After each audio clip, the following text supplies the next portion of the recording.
آئندہ آنے والی نسلیں ان کی تیار کردہ تاریخ پر لعنتیں ڈالیں گی، اس میں کوئی بھی شک نہیں، لیکن سر دست ان کا پلہ بھاری ہے، جو چاہیں جس چیز کا جو چاہیں نام رکھ لیں، اپنے صحرا کو جنت نشان بتاتے رہیں بے شک، لیکن اس جنت میں جو حرکتیں ہو رہی ہیں وہ اس جنت میں نہیں ہو سکتی جس کا ذکر قرآن کریم میں ملتا ہے، کوئی دور کی بھی نسبت نہیں۔ اب میں اس مختصر ذکر کے بعد ایٹامک انرجی اور اس کا پس منظر آپ کے سامنے پیش کرتا ہوں۔ سب سے پہلی بات تو یہ ہے کہ یہ جو سہرا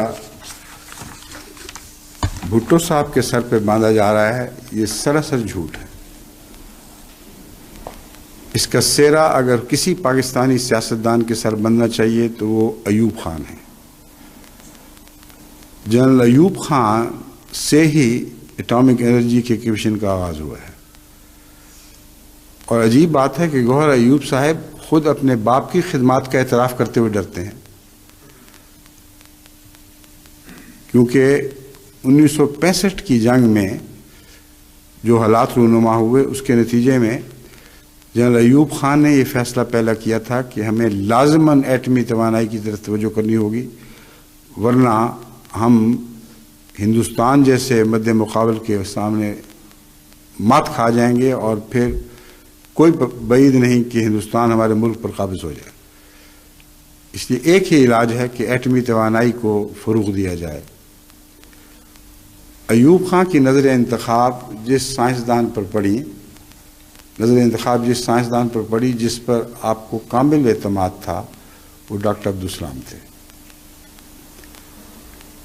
ڈاکٹر عبدالسلام نے ابتدائی اور بنیادی خدمات سر انجام دینے میں ایسا کردار ادا کیا ہے کہ اگر کوئی مورخ شریف و نفس ہو تو اس کردار کو بھلا نہیں سکتا، اور اس معاملے میں ایسی سیکریسی سے کام لیا ہے جس کے مطلب یہ کہتے ہیں کہ احمدیوں کو ہم ہٹا رہے ہیں ہر جگہ سے کیونکہ یہ اپنی باتیں، اپنی راز کی باتیں دوسروں کو بتا دیتے ہیں، لیکن ڈاکٹر عبدالسلام صاحب نے اس قدر اخفاء سے کام لیا ہے ان امور میں کہ بہت بات تک جب یہ سارے واقعات گزرے مجھے ملتے رہے تو ایٹمی توانائی میں اپنا جو کردار تھا اس کا ذکر بھی نہیں کیا، سرسری سا ذکر کرتے رہے ہیں، اور تاثر یہ دیا کہ گویا ایٹمی توانائی کے جو کام ہو رہے یہ بعد میں ہوا ہے۔ جھوٹ تو نہیں بول سکتے تھے مگر تاثر یہ دیا۔ میں نہیں جانتا کن الفاظ سے مجھ پر یہ تاثر قائم ہوا، مگر اپنے نفس کو بڑھانے کی ان کو عادت ہی نہیں تھی، اور اللہ تعالیٰ کے فضل کے ساتھ ایک انتہائی منکسر مزاج انسان تھے، سچے پاکستان کے ہمدرد، اور ایوب خان نے جو اعتماد آپ پر کیا اس کو سچا ثابت کر دکھایا۔ یہ جتنے ایٹامک نیوکلیئر کمیشن بنے ہیں، مختلف قسم کی ایٹامک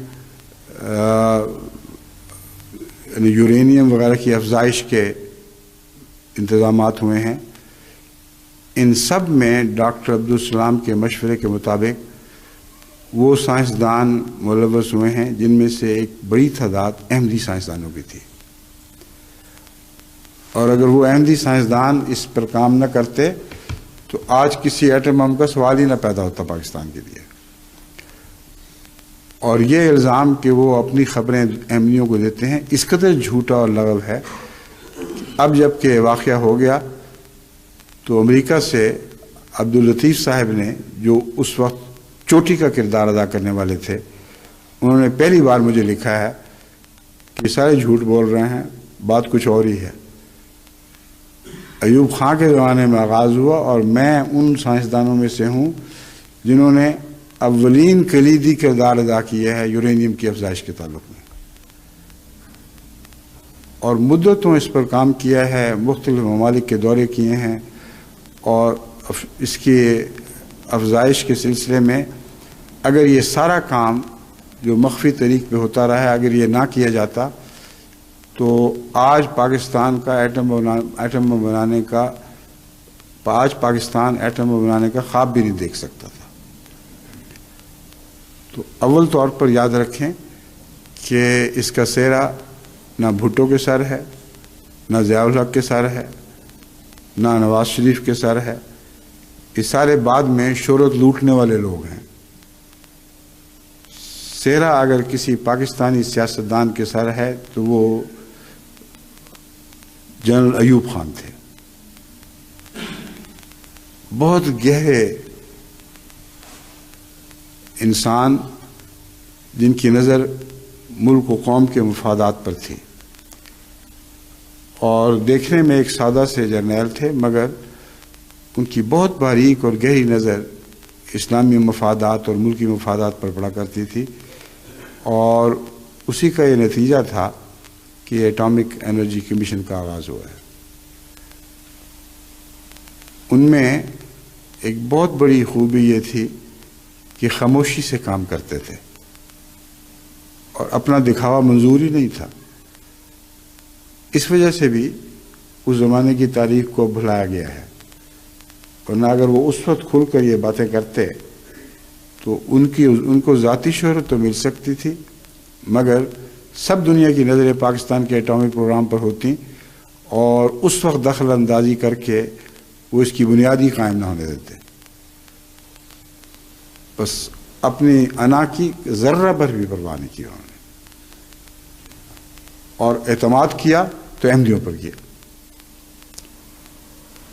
اور ڈاکٹر عبدالسلام نے جن لوگوں کے نام پیش کیے ان سب کو قبول کیا، اور وہی نام ہیں جن میں سب سے بڑا نام اس وقت منیر احمد صاحب کا ہے۔ منیر احمد صاحب نے، جو بڑے جرأت والے بااخلاق انسان ہیں، ایٹامک انرجی کمیشن میں بہت بڑا کام سر انجام دیا ہے۔ اس کو منظم کرنے میں بعد ازاں ان کا بہت بڑا کا ہاتھ ہے، اور یہ تسلیم کرتے ہیں کھل کے کہ یہ ڈاکٹر عبدالسلام صاحب کے لائے ہوئے تھے، اور انہی کے اعتماد کی وجہ سے ان کو یہ توفیق ملی ہے۔ اب منیر احمد خان صاحب زندہ موجود ہیں، آپس میں یہ لوگ جتنا بھی فخر بانٹنا چاہیں ایک دوسرے سے چھین چھین کے بے شک بانٹیں۔ ان سے اگر کوئی پوچھے بتاؤ کہ ایٹامک انرجی کمیشن کا آغاز میں سب سے اہم کردار کس نے ادا کیا ہے، تو بلا شبہ کہیں گے کہ ڈاکٹر عبدالسلام نے۔ انہوں نے ڈاکٹر عبدالسلام پر جو مضمون لکھا ان کی وفات کے بعد، جو جنیوا میں پڑھا گیا یا ٹریسٹ میں پڑھا گیا ہے، اس میں بہت کھل کے ڈاکٹر اسلام کی عظمت کے گیت گائے ہیں۔ اور ان سب باتوں کا اگر آج کسی غیر احمدی سائنسدان کو قطعی یقینی علم ہے تو یہ منیر احمد خان صاحب ہے۔ مجھے یقین ہے کہ پرائیویٹ مجالس میں جب ان سے پوچھا جائے گا تو یہ ضرور بتائیں گے، لیکن اس آغاز کی تاریخ کا انہوں نے کیوں ذکر نہیں کیا؟ میرے نزدیک پاکستانی حکومت اور پاکستانی میڈیا اور پاکستانی اخبارات اس کے متحمل ہی نہیں ہو سکتے تھے۔ اس لیے بعید نہیں کہ انہوں نے بیانات میں سچی باتیں کہی ہوں، لیکن ان کو بالکل کلیتاً نظر انداز کر دیا گیا ہو اور میڈیا میٹ کر دیا گیا ہو۔ تو اس وقت جو پاکستان کی نیوکلیئر افزائش کے تعلق میں ایک عالمی حیثیت قائم ہو گئی ہے، اس میں اول کردار ایوب خان اور دوم کردار جو سائنسی کردار ہے یہ ڈاکٹر عبدالسلام نے ادا کیا۔ ڈاکٹر اسلام صاحب نے یورینیم کی افزائش کے سلسلے میں ڈیرہ غازی خان میں یورینیم کے ذخائر کی دریافت کے بعد اس کو کس طرح ایٹمی توانائی کے لیے قابل استعمال بنایا جا سکتا ہے، اس کے متعلق سب سے اہم مشورے دیے۔ اور عبداللطیف صاحب جو احمدی سائنسدان ہیں، یہ وہ سائنسدان ہیں جن کو اس کام پر مامور رکھا ہے، بڑی خاموشی کے ساتھ، بغیر کسی انانیت کے جذبے کے تحت کریڈٹ لینے کی کوشش کے، انتہائی خاموشی اور اخفاء کے ساتھ یہ کام کرتے رہے ہیں۔ اور اس کی تفصیل میں یہاں بیان نہیں کر سکتا، لیکن میرے پاس وہ سارے قوائف موجود ہیں. اگر میں بیان کروں تو دنیا حیران رہ جائے گی کہ احمدی سائنسدانوں نے کتنی خاموشی کے ساتھ وہ خدمات سر انجام دی ہیں جن کے بغیر پاکستان نیوکلیئر افزائش کا کوئی سلسلہ ہی نہیں چل سکتا تھا. کسی غیر معروف جگہ میں بیٹھ کے یہ لیبارٹریاں بناتے رہے ہیں. وہ آج کی جو جدید لیبارٹری بنی ہے وہ اسی لیبارٹری کے خد و خال پر بنی ہے جو انہوں نے تجویز کی تھی اور بنا کے دکھائی تھی. تو بلو پرنٹ بھی ان کا ہی تیار کردہ تھا، اور بلو پرنٹ کو ڈھال کر عملی شکل دینے میں بھی انہوں نے ہی سب سے بڑا کردار ادا کیا. اور بعد میں جب زیادہ وسعت کی ضرورت پڑی تو میں نے ہی انہی کی اسکیم کو آگے بڑھا کر اسے وسعت دی گئی ہے. ابھی امریکہ میں ہیں شیخ لطیف احمد صاحب، جن کا مجھ سے رابطہ ہوا ہے اس سارے واقعہ کے بعد. اس سے آپ اندازہ کریں کہ ان کو کچھ بھی پرواہ نہیں تھی اپنی انا کی اظہار کی. جب تک یہ دھماکے نہیں ہوئے اس وقت تک انہوں نے مناسب نہیں سمجھا کہ مجھے بھی بتائیں کہ اس سے پہلے وہ کیا کرتے رہے ہیں. انہوں نے کچھ اور سائنسدانوں کے نام بھی بھیجے ہیں. ڈاکٹر منیر احمد خان صاحب کی سربراہی میں جو ٹیم بنائی گئی تھی اس میں جو احمدی سائنس کلیدی اسامیوں پر فائز تھے ان میں ایک شیخ لطیف احمد صاحب یہی امریکہ والے، دوسرے مرزا منور احمد صاحب کینیڈا والے. اس کے علاوہ بھی بہت سے نام ہیں، مثلا محمود احمد شاد صاحب ٹورانٹو کینیڈا میں ہیں. نیوکلیئر فیوژن کی مینجمنٹ میں انہوں نے بہت بڑی خدمات سر انجام دی ہیں. شیخ لطیف صاحب کا جو کردار رہا ہے 1961 سے 1999 تک